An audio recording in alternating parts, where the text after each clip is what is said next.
Hello guys, welcome to unit number 13, amines, and lecture number 12. As we know that since lecture number 8, 9, 10 and 11 all are related to our topic is the chemical reactions of amines, and after the completion of this chemical reactions of amines, there are some questions which can be given in your NCERT textbook, means it's called as an NCERT in-text unsolved questions from 13.4 to 13.8. So we solve all these questions step by step. So first we starts with the 13.4, and the questions is given like that: arrange the following in increasing order. What they given? Increasing order of their basic strength. So they're given like that: C2H5 NH2, next one C6H5 NH2, third one ammonia, next one C6H5 CH2 NH2, and last one is C2H5 twice NH. Okay, so now we have to arrange in the increasing order of their basic strength. So first we know that this aniline is an aromatic amine, and aromatic amine this nitrogen connected phenyl ring, so their lone pair is delocalized over the phenyl ring. So the basicity or the for this basicity there is a protonation is required, but for this protonation lone pair is not easily available in the resonance structure of aniline. Okay, so in C6H5NH2 your nitrogen is directly linked to the benzene ring, so the lone pair of the electrons on the nitrogen atom is delocalized over the benzene ring. Okay, so what is in this case C6H5CH2NH2, because it also contains a phenyl ring, but here NH2 is not directly connected with the phenyl ring. Okay, so it means that the lone pair of nitrogen is not delocalized over the benzene ring. So in other words, we say is that the lone pair of electrons on the nitrogen in benzylamine, this is benzylamine, is more easily available for protonation as compared to the nitrogen. So the order is like that. So last one compared to C6H5NH2, it's increasing in order. But before that, there is a ammonia is also present. But in the case of, once again, in the C6H5CH2NH2 is more basic than C6H5. Now we have to see the inductive effect. So minus inductive effect of C6H5. So electron density on the nitrogen atom on C6H5NH2 is lower than the C2H5NH2. Clear? So we starts with so answer is like that. Answer is given like that: C6H5NH2. Then increasing order, so it's ammonia, then C6H5 CH2NH2,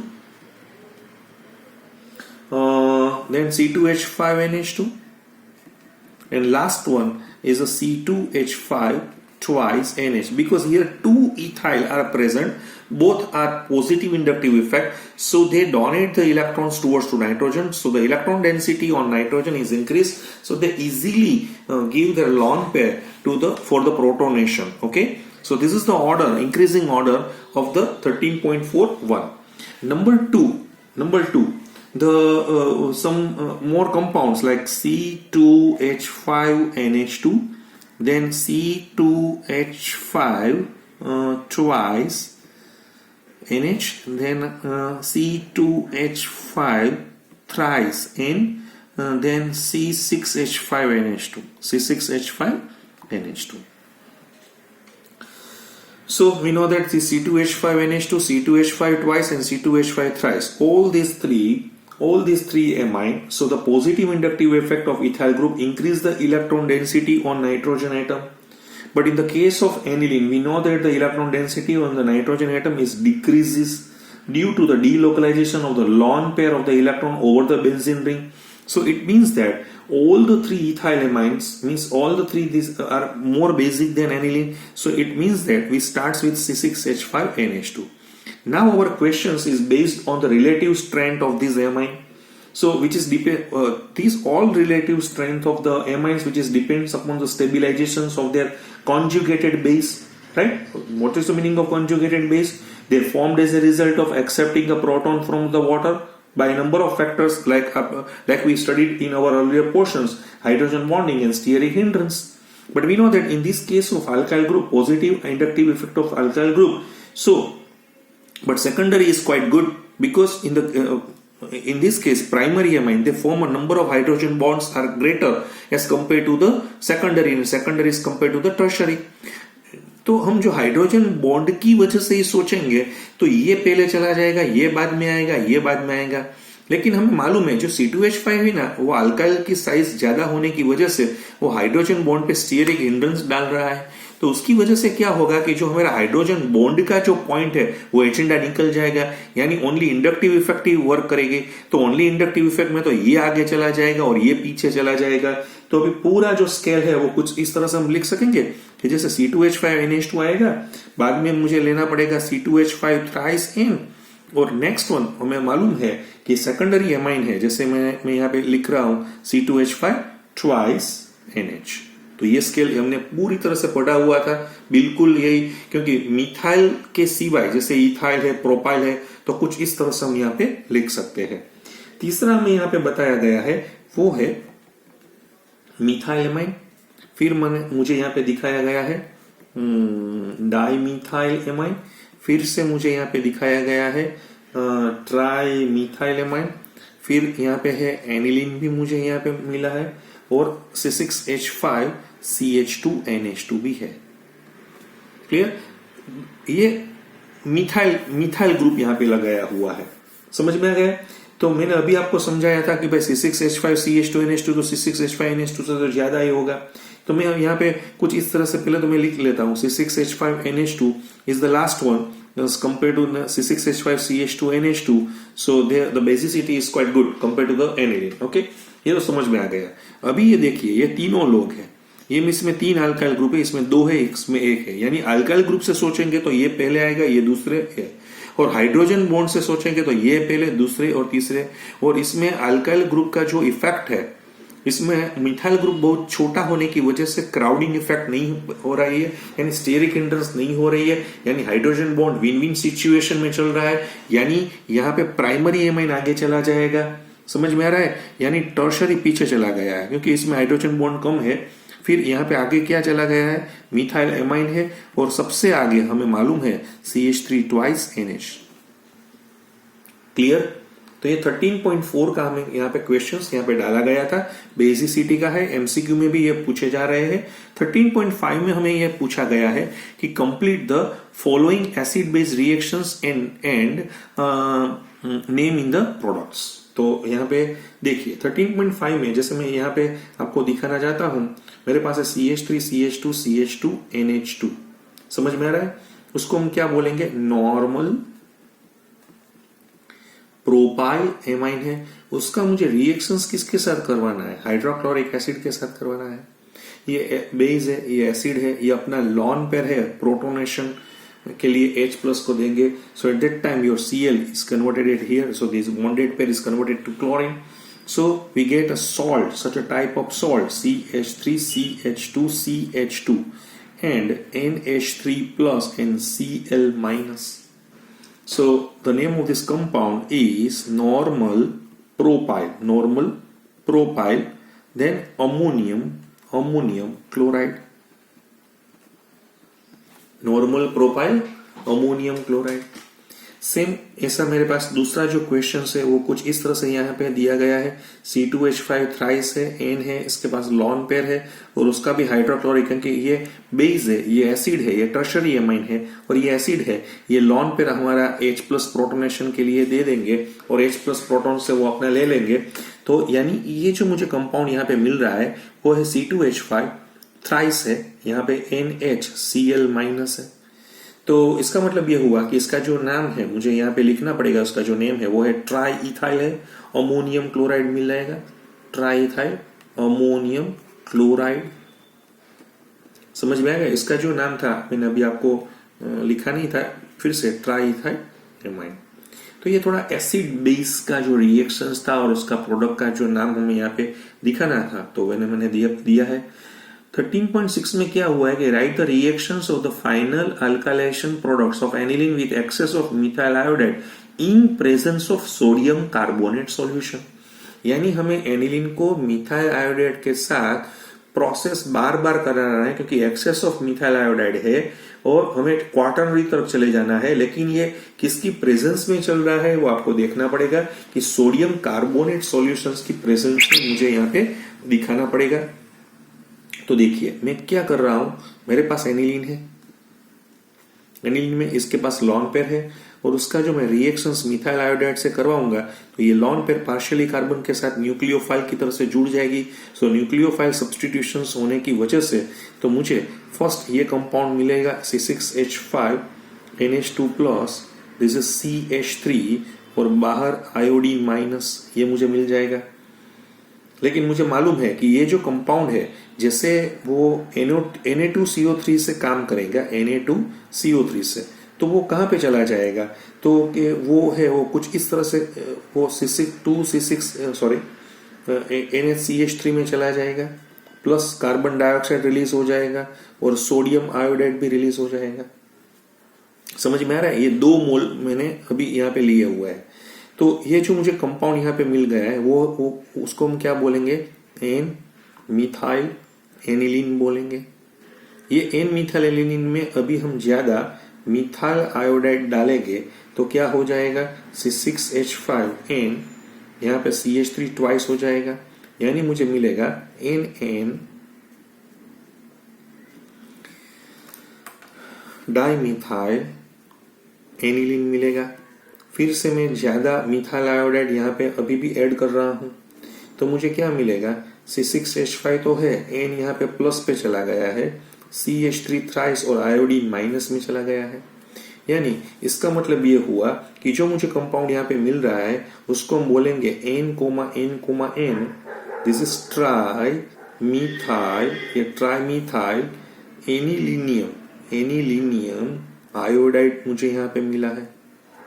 और इसका जो मैं reactions अभी, क्योंकि access मैंने Na2CO3 solutions यहाँ पे डाला हुआ है, तो उसकी वजह से क्या होगा कि मुझे मिलेगा C6H5 N प्लस है, यहाँ पे बिल्कुल CH3 थ्राइस है, ये 2 मोल में और कार्बोनेट के साथ वो जुड़ गए हैं और ट्वाइस NaI में चले गए हैं। तो ये जो मुझे यहाँ पे मिल रहा है उसको हम बोलेंगे N, उसको क्या बोलेंगे, ट्राइमिथाइल एनिलीनियम कार्बोनेट के साथ वो जुड़ गए हैं, कार्बोनेट के साथ वो जुड़ गए हैं। तो ये थोड़ा कॉन्सेप्ट हमने, क्योंकि यहाँ पे इसने बताया हुआ है in the presence of sodium carbonate solutions, तो इसकी वजह से हमने यहाँ पे कुछ इस तरह से यहाँ पे लिखा हुआ है। 13.7 में पूछा गया है हमें कि right the chemical reactions of aniline, यानी हमें जो एनिलीन है, हमारे पास जो एनिलीन है उसका जो रिएक्शंस है हमें करवाना है बेंजोइल क्लोराइड के साथ। हमें मालूम है ये जो बेंजोइल क्लोराइड होते हैं वो कुछ इस तरह से होते हैं C6H5, तो ये तो सिंपल वो जो एसाइलेशन का प्रोसेस मुझे यहाँ पे देना पड़ेगा, क्योंकि ये जो है वो कार्बन के साथ जुड़ेंगे, समझ में आ रहा है, और एट दैट टाइम ऑक्सीजन वो यहाँ पे चला जाएगा। ये पूरा रिएक्शन हमने दिखाया था एक्वियस NaOH, आपको मालूम हुआ स्कॉटमैन बाउमैन जो रिएक्शंस था उसकी बात यहाँ पे चल रही है, क्योंकि एसिडिक हाइड्रोजन है तो वो कुछ यहाँ पे रिएक्शंस कर पाएंगे और वो बेंजोइल क्लोराइड के साथ यहाँ पे रिएक्शंस कर पा रहे हैं, बेंजोइल क्लोराइड। तो मुझे रिएक्शंस में क्या मिलेगा, तो माइनस NaCl निकल जाएगा, समझ में आ रहा है। तो मुझे ये प्रोडक्ट यहाँ कुछ इस तरह से मिल सकेगा, NH है, यहाँ पे C डबल बॉन्ड O है और C6H5 है। तो उसका जो मैं यहाँ पे दिखाऊंगा तो उसको बोलेंगे हम एन फिनाइल बेंजेमाइड, या कुछ इसको हमने आपको पहले भी बताया था उसको बेंजेनिलाइड भी बोलेंगे, बेंजेनिलाइड। तो ये पूरा बेंजोइलेशन रिएक्शन हमने यहाँ पे आपको दिखाया हुआ है। 13.8 वाला जो क्वेश्चन है वो भी बढ़िया क्वेश्चन है। उसने पूछा है कि right the structures of different isomers corresponding to the molecular formula C3H9N, यानी जो C3H9N की जो फॉर्मूला होती है उसके जो भी स्ट्रक्चर्स होते हैं यानी जो भी आइसोमर्स है उसके हमें कॉरस्पॉन्डिंग स्ट्रक्चर्स मुझे दिखाने हैं। फिर मुझे यहाँ पे दिखाया गया है कि right the IUPAC name of the isomers which will liberates nitrogen gas on treatment with nitrous acid, यानी इसमें नाइट्रस एसिड के साथ जो जुड़ेंगे राइट तो उसके मुझे IUPAC नाम देने पड़ेंगे। हमें मालूम है कि नाइट्रस एसिड प्राइमरी एमाइन के साथ ही रिएक्ट होने की वजह से वो नाइट्रोजन गैस लिबरेट कर रहे हैं। यह हम कुछ इस तरह से भी दिखा सकते हैं कि only primary amines reacts with nitrous acid to liberate nitrogen as a gas. अब देखिए हमें मालूम है कि जैसे मैं यहाँ पे प्राइमरी एमाइन की मैं बात कर रहा हूं तो प्राइमरी एमाइन में क्या होगा तो कि मेरे पास दो स्ट्रक्चर आएंगे। पहले मेरे पास है CH3 CH2 CH2 NH2 है और जो दूसरा ये स्ट्रक्चर है वो भी प्राइमरी एमाइन का ही है। आपको मालूम होगा इसका जो IUPAC नेम है वो हमें मालूम है, उसको हम क्या बोलेंगे प्रोपेन 1 एमाइन बोलेंगे और इसका जो हमें मालूम है उसको हम क्या बोलेंगे प्रोपेन 2 एमाइन बोलेंगे। तो ये प्रोपेन 1 एमाइन और प्रोपेन 2 एमाइन में चला गया है। कई बच्चे को होता है सर ये सेकेंडरी नहीं, नो क्योंकि हमने बोला था कि एमोनिया में एक हाइड्रोजन का डिस्प्लेसमेंट हो गया है या जब भी आपको NH2 दिखाई दे तो उसको हम प्राइमरी एमाइन में ही क्लासिफाई करेंगे। तो ये दोनों है वो HNO2 के साथ जुड़ के नाइट्रोजन गैस को वो इवोल्व करेंगे। उस तरह से मैंने यहाँ पे दिखाया है सेकेंडरी एमाइन की मैं बात यहाँ पे कर रहा हूँ। सेकेंडरी एमाइन में तो मेरे पास एक ही स्ट्रक्चर होगा, जो स्ट्रक्चर होगा वो कुछ इस तरह से यहाँ पे मुझे मिलेगा CH2 CH3 का, तो उसको हम क्या बोलेंगे, लेकिन उसका IUPAC नाम हमने पूछा नहीं है फिर भी मैं यहाँ पे लिख देता हूँ एन मिथाइल इथेन एमाइन। ये मेरा सेकेंडरी एमाइन का स्ट्रक्चर था। तो उसी तरह से मुझे यहाँ पे टर्शरी एमाइन का भी स्ट्रक्चर मिलेगा ना, टर्शरी एमाइन का। तो टर्शरी एमाइन का जो स्ट्रक्चर है तो वो में CH3 है, N है, CH3 है और CH3। तो उसका जो मेरे पास जो आ जाएगा उसका नाम या IUPAC नेम तो उसको हम NN डाइमिथाइल इथेन एमाइन बोलेंगे। क्लियर? तो ये 13.8 में हमने जो स्ट्रक्चर आइसोमर पॉसिबल थे कितने थे, चारों स्ट्रक्चर आइसोमर पॉसिबल थे, इसमें 2 इसमें 1 और, लेकिन ये दोनों ही नाइट्रोजन के साथ रिएक्ट कर पाएंगे ओनली प्राइमरी एमाइंस। ये देखिए ओनली प्राइमरी एमाइंस ही HNO2 के साथ रिएक्ट कर पा रहे हैं, नाइट्रोजन गैस इवोल्व करेंगे। इसके पास 2 H2 नहीं होने की वजह से ये कुछ कर नहीं पा रहे हैं। तो ये जो NCERT का जो इंटेक्स सॉल्यूशंस था वो मैंने खत्म किया। अभी नेक्स्ट और टॉपिक में चले जा रहे हैं, उसका नाम है डायजोनियम सॉल्ट्स। यहाँ पे देखिए हमें दिखाया गया है डायजोनियम सॉल्ट्स। ये बहुत इंपॉर्टेंट टॉपिक है, लेकिन अनफॉर्चुनेटली ये कोविड की सिचुएशंस में उसका थोड़ा इंट्रो ही यहाँ पे रखा हुआ है।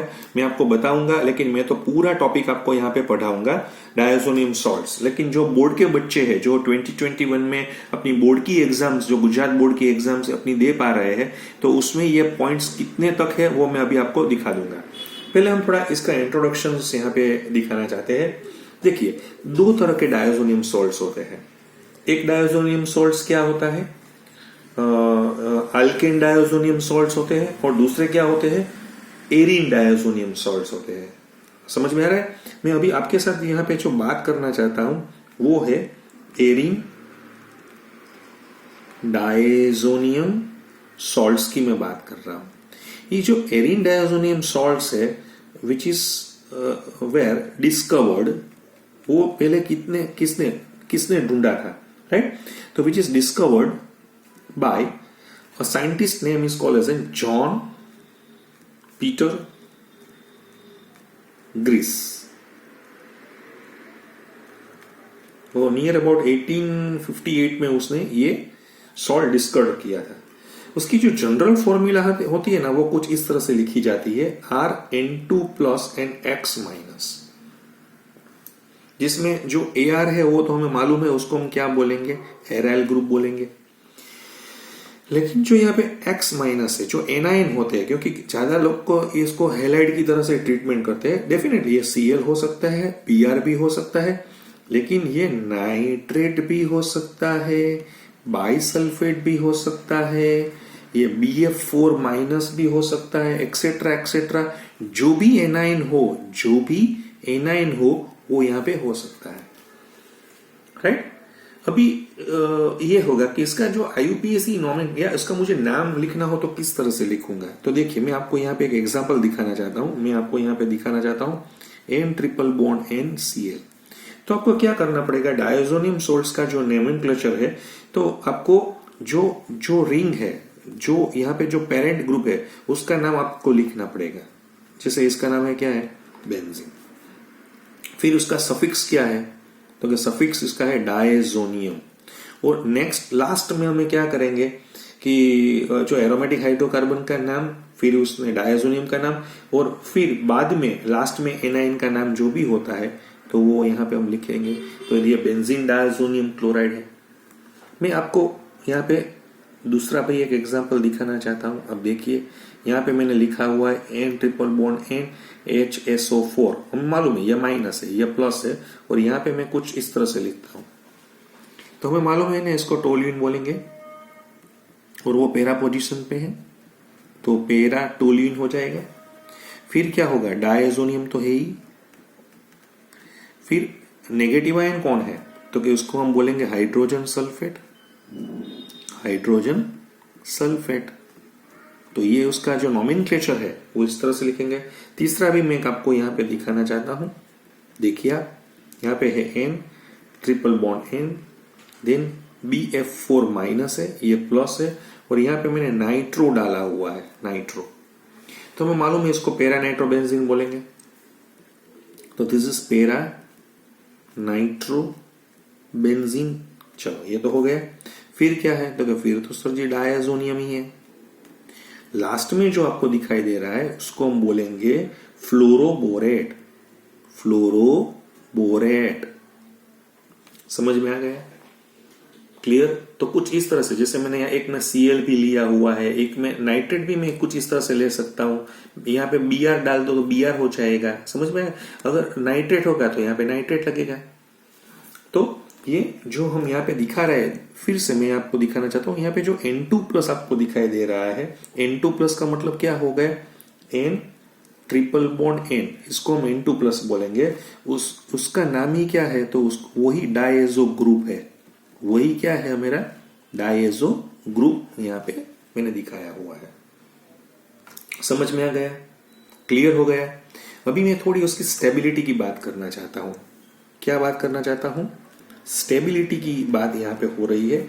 स्टेबिलिटी ऑफ डायजोनियम सॉल्ट, ये अच्छा टॉपिक है, आपको समझना पड़ेगा कि डायजोनियम सॉल्ट की स्टेबिलिटी क्या होती है। मैंने अभी आपको बोला था 2 प्रकार के यहाँ पे डायजोनियम सॉल्ट्स होते हैं। जैसे मेरे पास है, मैंने प्राइमरी एलिफेटिक एमाइन लिया था, तो वो कुछ इस तरह से मैंने आपको दिखाया था, N triple bond NX minus. ये आपको जो यहाँ पे मिल रहा है उसको हम क्या बोलेंगे, अल्केन है, एराइल नहीं है, अल्केन है। तो ये अल्केन डायजोनियम सॉल्ट है।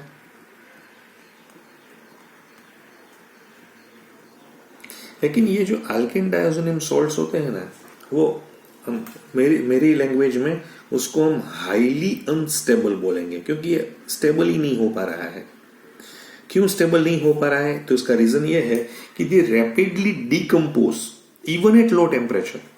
जैसे यहाँ पे मैंने अभी इतना टेम्परेचर लिया है, 0 to 5 में भी वो डिकम्पोज हो जा रहा है, यानी वो R+ में चला जा रहा है, N2 और X को निकाल देगा। यानी ये जो दिखा रहा है वो है कार्बोकेटायन, वो R+ में फटाक से, जैसे बोल रहे हैं ना, रैपिडली वो चला जा रहा है, यानी वो इस तरह से स्टेबल नहीं हो पा रहा है। इसका मतलब ये हुआ है कि R में कोई डीलोकलाइजेशन प्रोसेस नहीं हो रही है, यानी हमारा जो R है उसमें एरोमेटिक रिंग नहीं है। समझ में आ रहा है। लेकिन जैसे कोई भी R में एरोमेटिक रिंग होती है, अभी मैं आपको यहाँ पे ये भी दिखाना चाहता हूं। देखिए आप,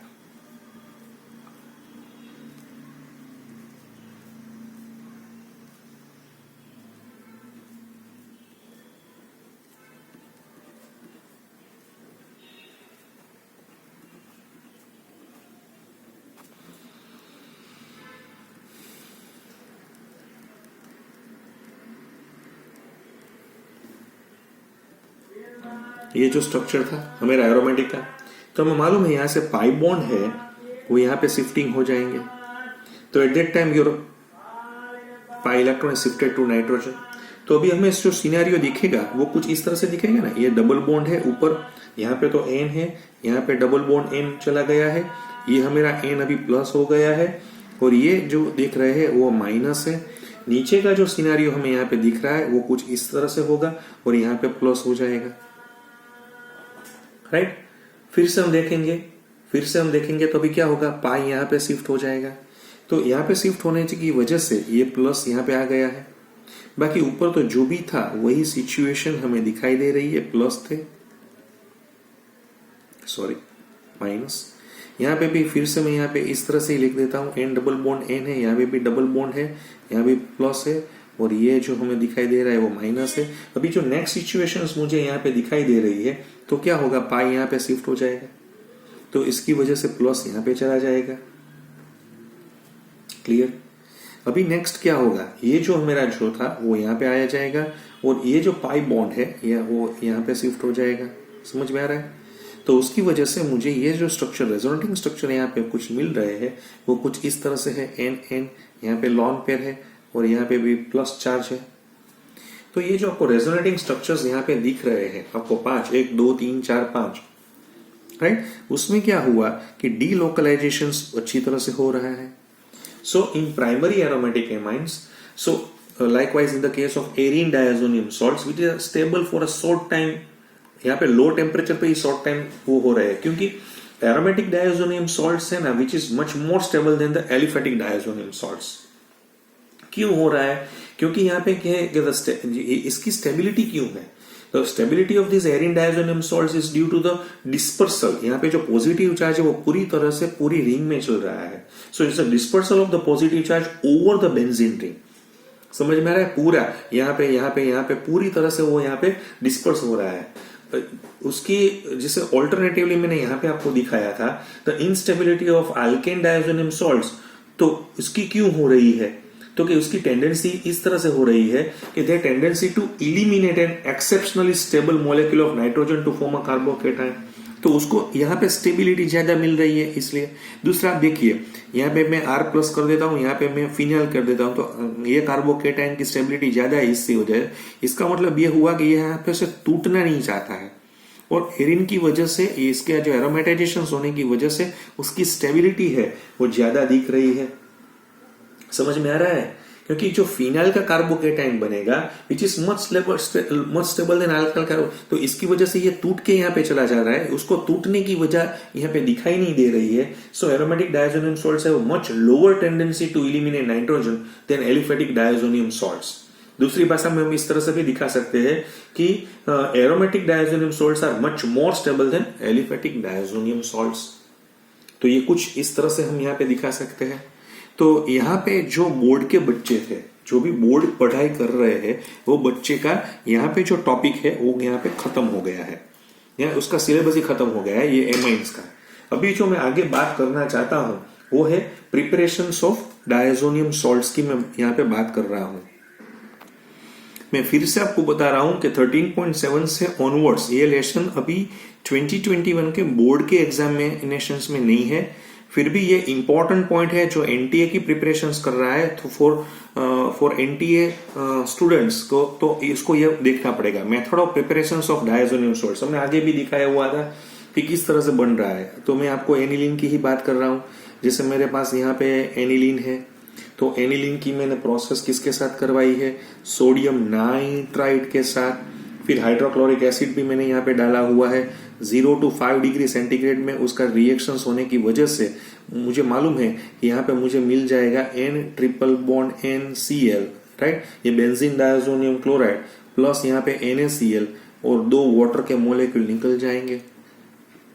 तो ये जो मेरा एनिलीन है तो उसका यहाँ पे कन्वर्ट हो गया है कहाँ पे, तो कि वो है बेंजीन डायजोनियम क्लोराइड में कन्वर्ट हो गया है। और ये जो बेंजीन डायजोनियम क्लोराइड है, ये प्रोसेस, इसको हम क्या बोलेंगे, हम इसको प्रोसेस को क्या बोलेंगे, डायजोटाइजेशन। ये डायजोटाइजेशन प्रोसेस कब हो रही है, तो कि सर जी ये प्राइमरी एरोमेटिक एमाइन के साथ, ये एनिलीन है वो प्राइमरी एरोमेटिक एमाइन है, तो ही स्टेबिलिटी है, तो उसकी वजह से हो रही है. So the process of conversion of this primary aromatic amine into its diazonium salt is called as a diazotization. तो ये इसकी प्रिपरेशन है. फिर भी आपको थोड़ा स्लोली समझना हो तो मैं क्या बोल रहा हूं, the primary aromatic amine which is dissolve in a dilute acid. जैसे मैंने यहाँ पे HCl है, यहाँ मैं H2SO4 भी लिख सकता हूँ, लेकिन मैं है ना प्रैक्टिकली मैं यहाँ पे 3 मोल लूंगा, 2 मोल नहीं 3 मोल लूंगा, क्योंकि इसमें से 1 मोल है, 1 मोल वो तो एनिलीन के साथ जुड़ेगा, दूसरा है वो HNO2 बनाने के लिए, और तीसरा इसलिए रखा हुआ है क्योंकि एसिडिक मीडिया होने की वजह से हमारा BDC एनिलीन के साथ कपलिंग नहीं कर पाएगा. अगर यहाँ पे 2 ही मोल हो गए तो ये दोनों कपलिंग रिएक्शंस में चले जाएंगे.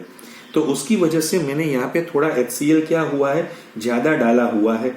समझ में आ गया है? फिर से मैं आपको समझाऊं, फिर मैं बाद में उसको मैं NaNO2 मैंने भी डाला हुआ है, और ये जो NaNO2 में थोड़ा धीरे धीरे रहा तो NaNO2 और HCl के बीच में नाइट्रस एसिड बनेगा, और ये जो नाइट्रस एसिड में से अनरिएक्टेड नाइट्रस एसिड होगा उसको मुझे रिएक्शन मिक्सचर में से बाहर निकालना पड़ेगा. तो उसके लिए मैं थोड़ा यूरिया डालूंगा, तो यूरिया HNO2 के साथ प्रोसेस करके फिर वो जो एक्सेस ऑफ HNO2 है वो उसको निकाल देगा. और ये पूरा जो प्रोसेस है मैंने अभी आपको दिखाया था कि वो 0 to 5 पे मुझे चलना पड़ेगा, क्योंकि दूसरा है कि उसको मैं उसको स्टोर नहीं कर पा रहा हूं. Due to its instability the diazonium salt is not generally stored, so it is used immediately after its preparations. यानी इसकी प्रिपरेशंस खत्म होने के बाद मींस इसका प्रिपरेशंस इन सिचुएशन ही मुझे BDC बनाना पड़ेगा और उसका आगे रिएक्शंस मुझे ले जाना पड़ेगा. तो ये पूरा हमने आज जो आपको समझाया था वो है method for the preparations of diazonium salts. अभी नेक्स्ट में हम फिजिकल प्रॉपर्टीज और केमिकल प्रॉपर्टीज की बात करेंगे. Thank you very much.